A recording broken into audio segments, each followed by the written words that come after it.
अब third material है हमारे पास फेरोमैग्नेटिक मटेरियल्स। अब फेरोमैग्नेटिक मटेरियल्स क्या होते हैं?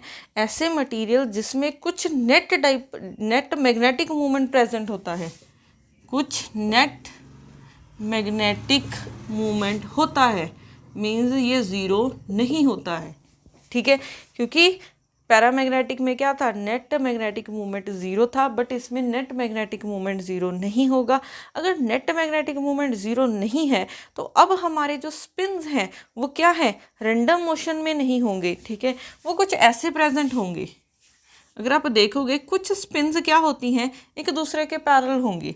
ऐसे ही हमारे पास ये इस डायरेक्शन में हो सकती हैं, इनकी डायरेक्शन अपोजिट हो सकती है, जैसे ये इस डायरेक्शन में हो गए। ठीक है, ऐसे ही ये इस डायरेक्शन में, ये इस डायरेक्शन में, फिर ये ऐसे लगा लो। ठीक है, तो हमारे पास फेरोमैग्नेटिक मटेरियल्स क्या होते हैं, इसमें एक प्रॉपर्टी होती है, इसमें एक एडिशनल प्रॉपर्टी होती है। वो प्रॉपर्टी क्या होती है, कुछ स्पिन्स अपने आप को पैरेलल अलाइन कर लेते हैं, कुछ स्पिन्स आपको अपने आप को पैरेलल अलाइन कर लेते हैं। जैसे ये है, ये एक दूसरे के साथ पैरेलल है, ऐसे ही ये भी पैरेलल है, ऐसे ही ये है। अगर आप इसका नेट डाइपोल मोमेंट देखोगे तो वो ज़ीरो नहीं होगा। ये किसकी वजह से होता है? ये होता है एक्सचेंज फोर्सेस की वजह से, ये होता है एक्सचेंज फोर्सेस की वजह से। इसमें कुछ फोर्सेस होती हैं, कुछ एक्सचेंज फोर्सेस होती हैं, इतनी स्ट्रांग होती हैं फोर्सेस की अपने आप को पैरेलल कर लेती हैं। ठीक है, तो इन स्मॉल स्मॉल रीजन को हम क्या बोलते हैं, डोमेन्स। तो फेरोमैग्नेटिक मटेरियल्स हमारे पास, फेरोमैग्नेटिक मटेरियल्स में नेट मैग्नेटिक मूवमेंट क्यों रह रहा है, इन डोमेन्स की वजह से रह रहा है। ठीक है, तो हमारे पास फेरोमैग्नेटिक मटेरियल में बहुत सारे डोमेन्स होते हैं और दो डोमेन्स एक दूसरे से सेपरेटेड होते हैं by a wall called domain wall. ये क्या होती है, डोमेन वॉल। ठीक है, ये डोमेन्स बनती क्यों है, ये एक्सचेंज फोर्सेस की वजह से बनती है। इनमें कुछ ऐसी बहुत स्ट्रॉन्ग फोर्सेस होती हैं जो बाकी मटेरियल्स में नहीं होती हैं, तो ये सिर्फ फेरोमैग्नेटिक मटेरियल्स में होती हैं। अब देखो, अगर हम यहाँ पे मैग्नेटिक फील्ड अप्लाई करते हैं, ठीक है, मैंने फील्ड अप्लाई कर दी, तो जिस डायरेक्शन, अब देखो ये डाइपोल, ठीक है, ये डोमेन की direction in the direction of field है, तो ये क्या होना स्टार्ट हो जाएगा, बड़ा होना स्टार्ट हो जाएगा। तो ऐसे ये वाली जो डोमेन है ये क्या होनी स्टार्ट हो जाएगी, बड़ी होनी स्टार्ट हो जाएगी, और जो बाकी हैं वो भी इन दी डायरेक्शन ऑफ फील्ड आना स्टार्ट हो जाएंगे। तो आपके पास इसका ग्राफ कुछ ऐसे बनेगा, इस तरफ h है और इस तरफ m है। जैसे जैसे h को इंक्रीज कर रहे हैं m क्या है, इंक्रीज हो रहा है, क्योंकि जो स्पिन्स हैं, ठीक है, वो इन दी डायरेक्शन ऑफ फील्ड जाना स्टार्ट हो गए। अब देखो, अगर वो इन दी डायरेक्शन ऑफ फील्ड जाना स्टार्ट हो गए हैं तो जैसे जैसे h इंक्रीज होगा m भी इंक्रीज हो जाएगा। बट एक पॉइंट ऐसा आएगा, ठीक है, एक पॉइंट ऐसा आ जाएगा कि सारे के सारे स्पिन्स क्या हैं, इन दी डायरेक्शन ऑफ फील्ड हो जाएंगे, सारे के सारे in the direction of field हो जाएंगे। उस पॉइंट को हम क्या बोलेंगे, सैचुरेशन पॉइंट। इस पॉइंट को हम क्या बोलेंगे, सैचुरेशन पॉइंट। अब इसके फर्दर अगर आप जाओगे, ठीक है, आप h को इंक्रीज कर लो बट m इंक्रीज नहीं होगा, क्योंकि सारे के सारे आपके पास spin in the direction of field आ चुके हैं। तो ये हमारे पास क्या है, मैक्सिमम वैल्यू ऑफ मैग्नेटाइजेशन, इसको हम सैचुरेशन मैग्नेटाइजेशन बोल सकते हैं। ठीक है, अब देखो, अब हम क्या करते हैं, एक साइकिल सा बनाएंगे जिसको हिस्टेरेसिस कर्व बोलेंगे। ठीक है, अब ये साइकिल क्या है, अब मैंने क्या किया, इस फील्ड को कम करना स्टार्ट कर दिया। पहले मैं फील्ड को इंक्रीज कर रही थी, अब क्या करो, फील्ड को डिक्रीज करना स्टार्ट करो। तो जैसे फील्ड डिक्रीज करोगे ये क्या है, थोड़े से रैंडम होने स्टार्ट हो जाएंगे। ठीक है, रैंडम होते हैं तो मैग्नेटाइजेशन की वैल्यू डिक्रीज होनी स्टार्ट हो जाएगी, तो आपके पास ये डिक्रीज होना स्टार्ट हो जाएंगे। ठीक है, जैसे जैसे आप h को डिक्रीज कर रहे हो m भी डिक्रीज होना स्टार्ट हो गया। बट एक पॉइंट ऐसा आया, ठीक है, एक पॉइंट ऐसा आया कि हमारा h तो ज़ीरो हो गया, एच तो मैंने ज़ीरो कर दिया, बट एम की कुछ वैल्यू रह गई, ठीक है, मटेरियल कुछ मैग्नेटाइज रह गया। यही इसकी प्रॉपर्टी होती है। अगर आप पैरामैग्नेटिक मटेरियल को देखोगे, ठीक है, मैग्नेटिक फील्ड में रख दिया तो वो सारे के सारे in the direction of field align हो गए, बट जैसे ही आप फील्ड रिमूव करोगे वो पहले की तरह हो जाएंगे, ठीक है, पैरामैग्नेटिक मटेरियल पहले की तरह सारे रैंडम हो जाएंगे और उसका नेट मैग्नेटिक मूवमेंट भी ज़ीरो हो जाएगा। बट फेरोमैग्नेटिक मटेरियल ऐसे नहीं होते। आप अगर आयरन को एक बार मैग्नेटिक फील्ड में रख दोगे तो वो किसकी तरह हो जाएगी, मैग्नेट की तरह हो जाएगी, ठीक है, उसमें कुछ ना कुछ मैग्नेटाइजेशन बच जाएगी। तो आपके पास एच ज़ीरो हो गया, बट आपके पास कुछ मैग्नेटाइजेशन की वैल्यू बच गई। इसको हम क्या बोलते हैं, स्पॉन्टेनियस मैग्नेटाइजेशन या फिर रेमिनेंट मैग्नेटाइजेशन, ठीक है, इसको स्पॉन्टेनियस मैग्नेटाइजेशन भी बोलते हैं और रेमिनेंट, ठीक है। अब देखो, अब मैंने क्या किया, एच को रिवर्स डायरेक्शन में अप्लाई करना स्टार्ट करो, एच को उल्टी डायरेक्शन में, पहले इस डायरेक्शन में था, अब इसको इस डायरेक्शन में अप्लाई करना स्टार्ट किया। तो अब इसको इस डायरेक्शन में अप्लाई किया तो ये सारे क्या होंगे, इसकी डायरेक्शन में घूमना स्टार्ट करेंगे। तो हमारे पास एच आप इस डायरेक्शन में अप्लाई कर रहे हो और एम आपके पास डिक्रीज होना स्टार्ट हो गया, ठीक है, एम डिक्रीज होना स्टार्ट होगा। तो एक पॉइंट यहाँ पे ऐसा आ जाएगा कि आपके पास एच की तो कुछ वैल्यू है बट नेगेटिव डायरेक्शन में, और एम एस की वैल्यू मीन्स हमारी मैग्नेटाइजेशन की वैल्यू क्या हो जाएगी, ज़ीरो, ठीक है। तो इस पॉइंट को हम क्या बोलते हैं, कोरेसिविटी। इस पॉइंट को हम क्या बोलते हैं, कोरेसिविटी, जहाँ पे एच की तो कुछ वैल्यू है बट एम की वैल्यू क्या आ गई है आपके पास, ज़ीरो, मीन्स मैग्नेटाइजेशन की वैल्यू ज़ीरो आ गई है, ठीक है। अब आपने रिवर्स में आप एच इंक्रीज कर रहे हो, ठीक है, अब क्या करेंगे, ये सारे के सारे उल्टी डायरेक्शन में आना स्टार्ट कर जाएंगे, ठीक है, उल्टी डायरेक्शन में आना स्टार्ट हो गए। तो आपके पास अब नेगेटिव में मैग्नेटाइजेशन इंक्रीज होनी स्टार्ट हो गई। फिर यहाँ पे भी एक पॉइंट ऐसा आएगा कि सारे के सारे in the direction of H आ जाएंगे, ठीक है। तो यहाँ पे क्या आ जाएगा, एक कर्व आ जाएगी जिसको आप क्या बोलोगे, सैचुरेशन पॉइंट बोलोगे, ठीक है, बट इन नेगेटिव डायरेक्शन, ठीक है।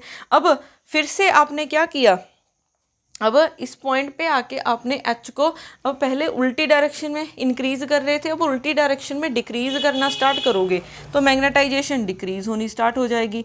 फिर एच की वैल्यू ज़ीरो हो गई, ठीक है, रिवर्स में एच की वैल्यू ज़ीरो हो गई, अब मैग्नेटाइजेशन की कुछ वैल्यू बच जाएगी, ठीक है।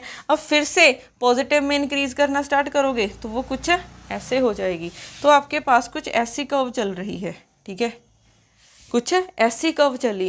अब यहाँ पे देखोगे इसने सेम पाथ फॉलो क्यों नहीं किया, क्योंकि सिस्टम में कुछ मैग्नेटाइजेशन बच गई है। पूरे के पूरे जो हमारे स्पिन्स हैं वो पहले वाली मैग्नेटिक फील्ड की डायरेक्शन में नहीं आएंगे, ठीक है, क्योंकि कुछ डाइपोल्स कुछ स्पिन्स हमारे पास रह जाएंगे, ठीक है, उसी डायरेक्शन में, ठीक है, इन दी डायरेक्शन ऑफ फील्ड कुछ रह जाएंगे। इस वजह से हम क्या बोलते हैं कि सिस्टम मैग्नेटाइज हो जाता है अगर आप मैग्नेटिक फील्ड को रिमूव भी कर दोगे।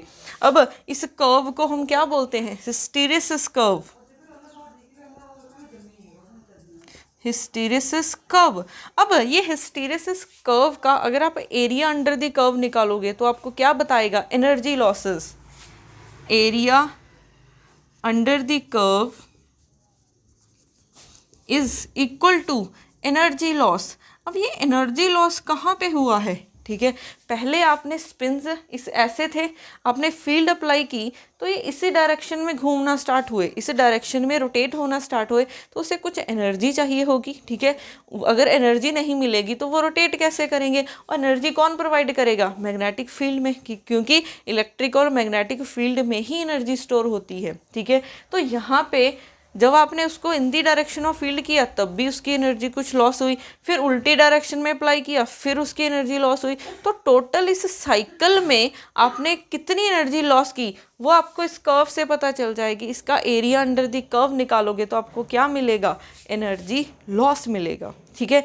एरिया अंडर दी कर्व आपको क्या बताएगा, एनर्जी लॉसेस बताएगा, ठीक है। तो ये था हमारे पास फेरोमैग्नेटिक मटेरियल में क्या क्या होता है। अब जो इसकी ससेप्टेबिलिटी है, ठीक है, इसको ये भी ससेप्टिबिलिटी टेम्परेचर पे डिपेंड करेगी, क्योंकि स्पिन्स इसमें भी हैं। जितना टेम्परेचर इंक्रीज़ होगा रैंडमनेस उतनी इंक्रीज़ होगी और उतनी ही हमें एच की वैल्यू ज़्यादा देनी पड़ेगी, ठीक है, मैग्नेटाइज करने के लिए। तो एच ज़्यादा मीन्स ससेप्टिबिलिटी कम हो जाएगी। तो काई क्या होगी, इन्वर्सली प्रोपोर्शनल टू टेम्परेचर, ठीक है। अब यहाँ पे मैंने -Tc क्यों किया है, -Tc इसलिए किया है, Tc हमारे पास एक टेम्परेचर है जिसको हम क्रिटिकल टेम्परेचर बोलते हैं। ये क्या है, क्रिटिकल टेम्परेचर। अब क्रिटिकल टेम्परेचर क्या है, अगर तो आप इस टेम्परेचर से कम हो, ठीक है, क्योंकि जैसे जैसे टेम्परेचर इंक्रीज होगा रैंडमनेस बढ़ती जाएगी। टीसी वो टेम्परेचर है, अगर तो आपने इससे फर्दर टेम्परेचर इंक्रीज किया तो इतनी रैंडमनेस हो जाएगी कि नेट जो मैग्नेटिक डाइपोल मूवमेंट है, ठीक है, मैग्नेटिक मूवमेंट है वो ज़ीरो हो जाएगा। मैग्नेटिक मूवमेंट किसका ज़ीरो होता है, पैरामैग्नेटिक मटेरियल का। तो अगर आपने टीसी से ऊपर किया टेम्परेचर, ठीक है, तो मटेरियल क्या बन जाएगा, पैरामैग्नेटिक। अगर आप इसके नीचे हो तो क्या बनेगा, फेरोमैग्नेटिक। क्योंकि ये सिर्फ बात है रैंडमनेस की, ठीक है, सिर्फ बात है रैंडमनेस की। यहाँ पे वो पैरेलल लाइन है तो कुछ है मैग्नेटिक मूवमेंट, यहाँ पे रैंडम मोशन होता है तो कुछ नहीं है। अब टेम्परेचर इंक्रीज करोगे रैंडमनेस इंक्रीज होगी तो मटेरियल पैरामैग्नेटिक में शिफ्ट हो जाएगा। तो यहाँ पे अगर टेम्परेचर लेस है क्रिटिकल टेम्परेचर से तो वो फेरोमैग्नेटिक मटेरियल होगा, अगर ज़्यादा है तो वो पैरामैग्नेटिक मटेरियल होगा। अगर हम इसका ग्राफ बनाए तो कुछ ऐसा बनेगा, इस तरफ टेम्परेचर और इस तरफ ससेप्टिबिलिटी।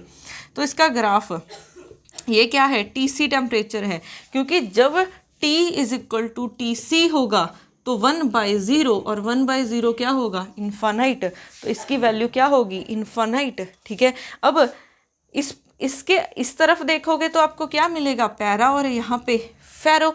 तो पैरा में हमारे पास ससेप्टिबिलिटी क्या होती है, ऐसी वेरी करती है, ठीक है, पैरा में ससेप्टिबिलिटी ऐसी वेरी करती है। तो ये बन जाएगा ग्राफ, ठीक है। और यहाँ पे फेरोमैग्नेटिक मटेरियल होगा, ठीक है। तो ये बहुत इंपॉर्टेंट पॉइंट्स हैं, ठीक है, ये चीज़ें क्या होती हैं।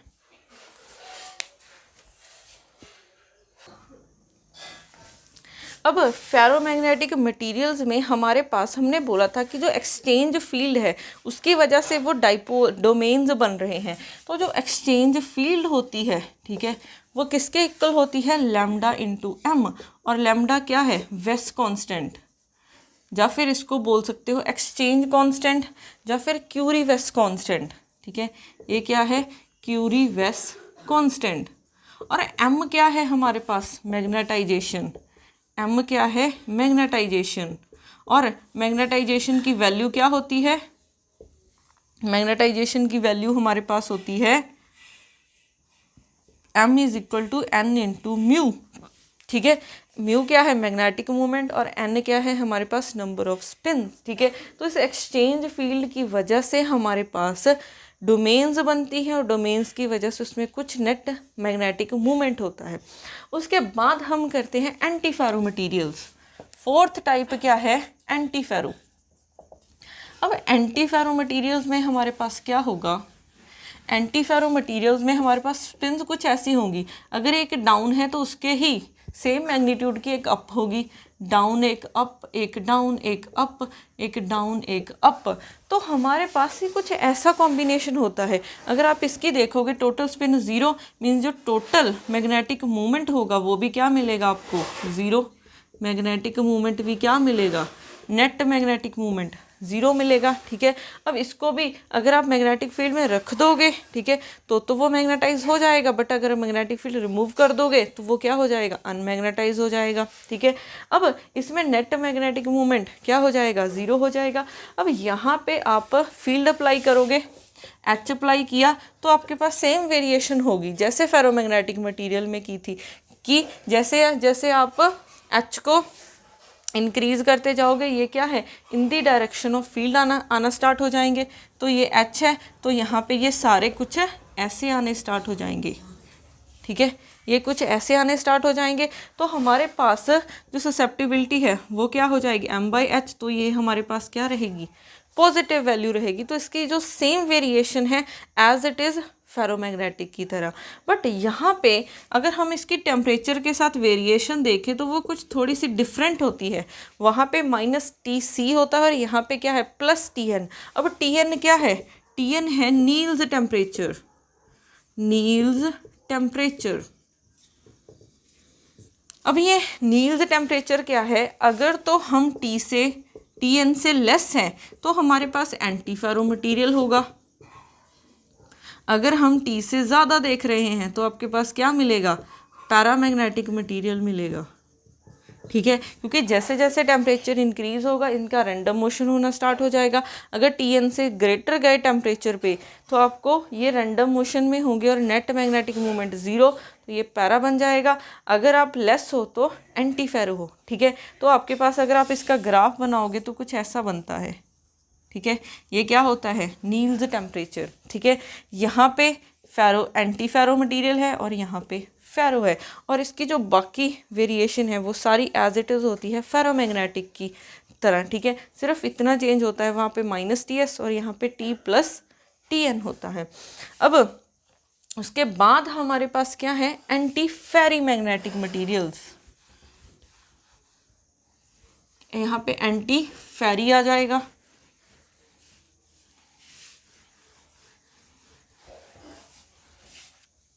एंटी फेरी मैग्नेटिक मटीरियल्स। अब एंटी फेरी में क्या होगा, देखो ये एक अप है तो जो डाउन है वो सेम मैग्नीट्यूड की नहीं होगी। ये अप है, डाउन वाली सेम मैग्नीट्यूड की नहीं है। ठीक है, अगर डाउन वाली सेम मैग्नीट्यूड की नहीं है तो ये एक दूसरे को कैंसिल नहीं करेंगे।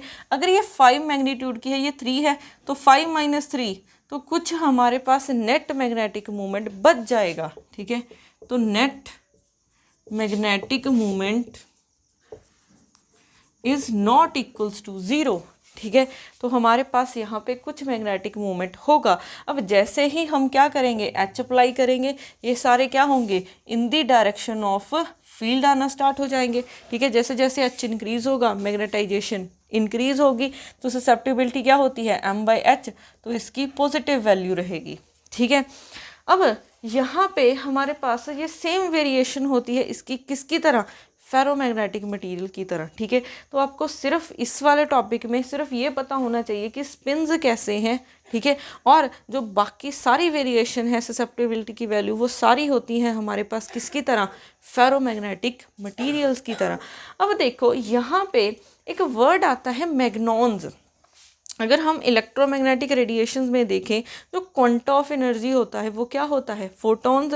अगर हम लेटिस वाइब्रेशन की बात करें वहाँ पे क्वांटा ऑफ एनर्जी क्या होता है, फोनॉन्स। अब इसमें क्या है, एक ऐसे स्पिन्स हैं। ठीक है, हमने मैग्नेटिक फील्ड इस डायरेक्शन में अप्लाई की है तो ये तो सेम ही डायरेक्शन में है, बट इस स्पिन ने क्या करना है, यहाँ से इस अप वाली स्पिन में आना है। ठीक है, तो इसको एनर्जी चाहिए होगी, यहाँ से यहाँ आने के लिए इसको एनर्जी चाहिए होगी। उस क्वांटा ऑफ एनर्जी को हम क्या बोलते हैं, मैग्नॉन्स। ठीक है, मैग्नॉन्स क्या होते हैं, quanta of energy, quanta of energy in spin wave. ठीक है, या फिर मैग्नेटिक फील्ड में भी बोल सकते हो। तो मैग्नॉन्स क्या है, quanta of energy in spin wave. अब वेव कैसे बनेगी, ये वेव कुछ ऐसे बनेगी। ठीक है, आप इसको ऐसे बना सकते हो। ठीक है, ये स्पिन कुछ वेव ऐसे बनेगी, ये थोड़ी सी डाउन होती होती, ठीक है, ये थोड़ी सी डाउन होती होती कुछ ऐसे पहुंच जाएगी। ठीक है, तो हमारे पास एक अप को एक डाउन या फिर डाउन को अप करने के लिए हमें कुछ एनर्जी चाहिए। वो एनर्जी कौन देगा, मैग्नेटिक फील्ड देगी, और मैग्नेटिक फील्ड में क्वांटा ऑफ एनर्जी को हम क्या बोलेंगे, मैग्नॉन्स। ठीक है, तो ये quanta of energy in spin wave है। ठीक है, अब यहाँ पे हमारे पास जो मैग्नॉन्स होते हैं वो कौन सा डिस्पर्शन रिलेशन शो करते हैं। अगर हम फेरोमैग्नेटिक मटेरियल्स की बात करें, ठीक है, फेरोमैग्नेटिक में जो मैग्नॉन्स होते हैं वो ये रिलेशन शो करते हैं, omega is directly proportional to k²। अगर हम एंटी फेरो की बात कर रहे हैं, एंटी फेरो में ओमेगा डायरेक्टली प्रोपोर्शनल टू के होता है। अब हमें पता है कि omega is directly proportional to S, तो इसके लिए एस की वैल्यू कितनी हो जाएगी 2 और इसके लिए एस की वैल्यू कितनी हो जाएगी 1। अगर हम मैग्नॉन्स के लिए ठीक है स्पेसिफिक हीट निकालें तो वो डायरेक्टली प्रोपोर्शनल होगी T⁻⁴ D/S होती है। 3 डायमेंशन में बात करते हैं तो D की वैल्यू 3। अगर आप फेरो की बात करोगे तो वो क्या हो जाएगा 3/2। अगर फेरो की बात करोगे तो 3/2। अगर एंटी फेरो की बात करोगे तो कितना हो जाएगा 3 हो जाएगा। ठीक है, ये डिफरेंस याद रखना। ठीक है कि हमारे पास फेरो के लिए k² के साथ वेरी करता है और एंटी फेरो के लिए k के साथ। तो specific heat is directly proportional to T⁻⁴ D/S। तो फेरो के लिए 3/2 और एंटी फेरो के लिए 3। अब हमारे पास मैग्नेटिक मटेरियल के लिए हमारे पास क्या क्या आएगा मैग्नेटिक मटेरियल्स के लिए। अब सी टोटल स्पेसिफिक हीट किसके इक्वल होगी, ये इलेक्ट्रॉन की वजह से भी होगी, फोनॉन्स भी होंगे इसमें। ठीक है, प्लस एक नई चीज़ क्या आ गई है मैग्नॉन्स। ठीक है, अगर हम फेरोमैग्नेटिक मटेरियल की बात करें इलेक्ट्रॉन कैसे वेरी करते हैं टी के साथ। और अगर हम ये सब कुछ ये देख रहे हैं जो ये वेरिएशन है ये हाई पे भी वैलिड है और लो पे भी वैलिड है। At high and low temperature पे दोनों पे वैलिड है। ठीक है, अगर हम लो टेम्परेचर पे देखें तो ये टी के साथ ये T³ और ये T3/2 के साथ वेरी करेगा। ठीक है, अगर आप एंटी फेरो की बात करोगे तो ये T³ के साथ और ये T³ के साथ। अगर आप हाई टेम्परेचर पे देखोगे ये तो T के साथ ही वेरी करता है बट यहाँ पे क्या आ जाएगा 3R आ जाएगा। हाई टेम्परेचर पे फोनॉन की वजह से 3R हो जाती है स्पेसिफिक हीट। ठीक है, तो ये आपको ये सब पता होना चाहिए।